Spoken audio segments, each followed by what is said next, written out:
Hi, my name is Spencer, and I'll be giving my impressions of Killing Floor 3 closed beta, which I've been playing, the things that I like, the things that I dislike, and how this game compares to previous games. Let's start here. I am enjoying playing Killing Floor 3. I do not hate this game. I have to say that because nuance is a dying art these days.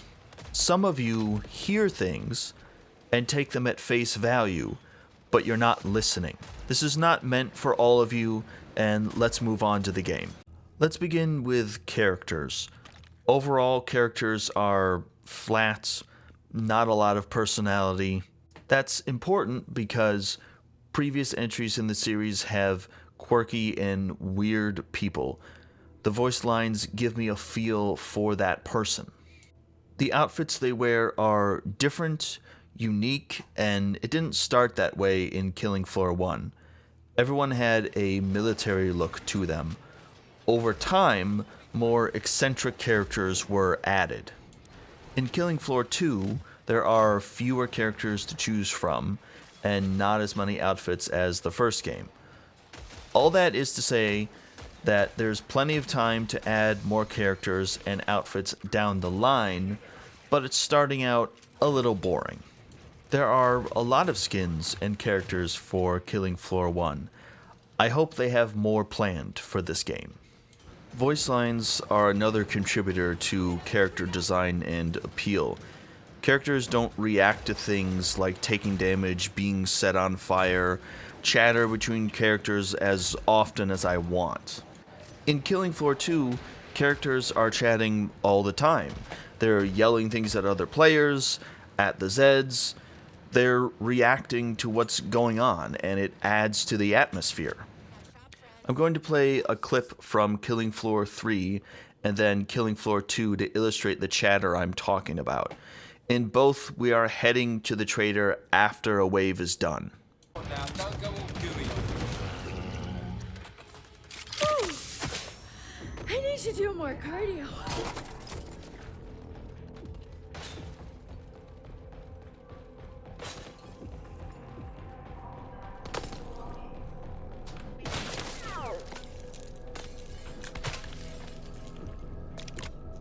Shopping therapy.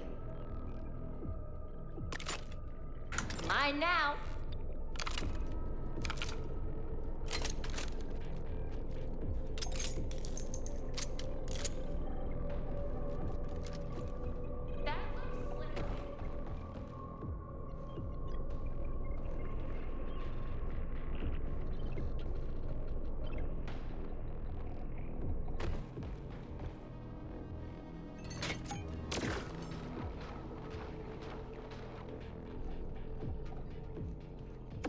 Dead Zeds are my favorite kind of Zeds.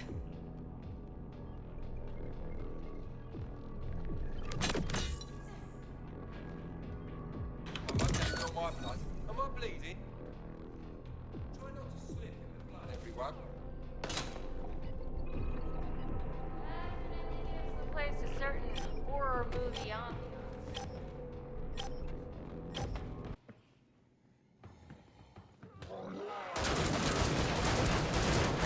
We have a big battle coming up. This equipment is an investment. You're rich. Money doesn't fire bullets, remember that. Stay focused. Our enemies are most dangerous when close to defeat. Smooth sailing so far, but let's not get all sloppy. I'm kind of busy watching for beasties. Put on the armor of God so you may stand the evil that's to come. More Zeds on the way. Start to wrap things up, as they say. Not at death's door. Here you go. More like it's the front garden now. Here's Nice one, money. Cyril. Buy nice things with. Shadows, darkness, what's not to love? Last chance. I have to power down the pod.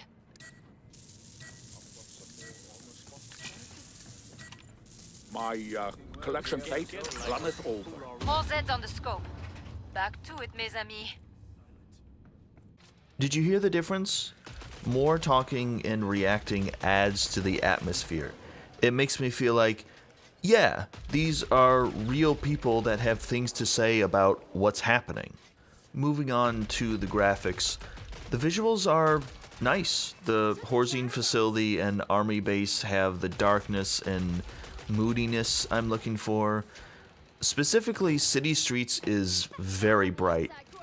It takes place during the day, and daytime can work, but maps at night or cloudy or inside are better. It fits the mood more to be darker. From looking at the US map, it looks like there will be another map in the same area as City Streets, a map in the Pacific Northwest and the Caribbean. Not sure what those maps are going to be like, hopefully more nighttime and more moody. The thing about the visuals that keeps bothering me is the blood. The blood stains look like they're watered down. It's not a deep red color like I expected, and they look kind of flat and thin. It looks like red paint mixed with paint thinner. It doesn't look right. I can't find better words for the graphics than they look nice, but it has a sterilized, clean look and feel to it. It doesn't have the grittiness. Killing Floor 3 looks and feels more mainstream. The art style looks like every other game. I'm sure that's on purpose for more mass appeal. Next, we have weaponry. There are 4 guns for each class, which gives you some variety. I, of course, want more guns in the future, but this is an okay start. There's much more emphasis on modifying guns with sights, ammo types, and muzzle attachments, among other things. In order to use those, you need schematics, which are rewarded to you after a match. Nothing special required from you to get them, and the game prioritizes giving you schematics for the character you're playing. You also need resources like you see at the top of the screen, chemical agent, biosample, and the like. This is mostly fine. I would just rather get resources after a match, unlock attachments with those, and skip the whole finding schematics thing. The guns themselves seem pretty okay. They sound okay, they look okay, but add more. A lot more. That will come with time, I'm certain, but add many more guns, please. I'm going to finish on several observations and things I was thinking about. We'll be hopping from one thought to the next, kind of rapid fire with it, so here we go. You can't drop weapons. No more buying a weapon for someone else. No more buying extra weapons for the boss and throwing them on the ground for teammates to use. That's gone, and that's a shame. I don't like that. You can only hold 2 primary weapons at a time. The weight system for your inventory is gone. You can't hold a bunch of small and light weapons. Everyone gets 2, plus your pistol and a knife. I like the weight system better because I like having more than 2 primary weapons. Not a fan of the 2-weapon limit. Something I do like is that you can give Dosh to players directly at the shop instead of throwing it on the ground. You can still throw Dosh on the ground if you want. At the end of the game, if you win, you can't move around. It's fun in the previous 2 games after you win to run around shooting your guns and throwing Dosh. You can't do that in Killing Floor 3. It's a small thing, and it's just nice. You win, you get to celebrate, shoot your gun, throw money. It's one of those things that isn't talked about much because it's not central to the game. It's just disappointing, like, oh, I don't get to do that? What? The character abilities are fine. I don't have an issue with them being here, except one thing.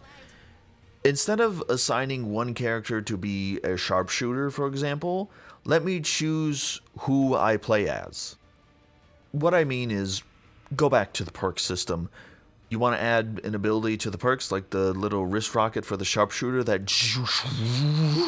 zooms around and kills heads? That's cool, that's fine. Put a little flair on the perks. But don't do this character thing like with Battlefield 2042. That game moved away from classes, and people by and large didn't like it. And certainly don't try to make this a hero shooter. My god, that trend needs to stop. This is not Marvel Rivals, okay? Please. In Killing Floor 2, they took out insulting other players and I think some other voice lines. That added flair and increased the appeal of the game. Why do you keep removing quirkiness, Tripwire? Stop doing that. There's no text chats. Unless you have a microphone or you use the few voice commands, you can't communicate. That's a weird choice. Maybe text chat is in the full game, it's just not here right now. I don't know. I hope that the full release has a server list. I'm not confident that it will, and what a loss if it doesn't. I don't want to rant about this if I don't have to. We'll see what's included when the game is out. I will tell you, I like servers. I like being able to find custom maps. Connecting to servers with lower ping that works for me means I have less hassle with lags. I enjoy finding servers I frequent with good people. It becomes a little community where you see familiar usernames and you know you're in for a good time. This is why I like older multiplayer games with servers. Tripwire, you have the opportunity to not be like every other modern multiplayer game. So many of them have premium currency, which you buy with real money to unlock things. Instead, you should have DLC packs, substantial DLC that adds multiple characters and skins and is worthwhile to players. Instead of, hey, you want this skin? How about $10 to get creds and you can get one skin? How about you don't make it possible to use real money to buy creds to skip tiers in a season pass? How about you don't bog the game down with microtransactions and treat this like it's a free live service game? Don't pull a Payday 2 with paltry DLC and asking for money, money, money all the time. Tripwire, you have 1 month until release, which is not much time, but you could be really cool about this. Some of us, at least, are craving games that feel old school. It pays to treat your customers well, because when you do put out DLC that's worthwhile, or God forbid whatever happened to expansion packs, customers come back because they know you don't nickel and dime them. I don't know what's going to happen yet, but I don't feel great about it. I see the creds in the menu. I see a season pass already. However, the trend of nickel and diming customers these days is a topic for a different video and a different day. I'm looking forward to Killing Floor 3, but I have concerns. I'm hoping Tripwire will be good about this. We shall see. Thanks for watching. Like the video if you wish, subscribe if you wish, check out more of my videos. I'm not your mother. I can't make you do it, but I would appreciate it. See you next time.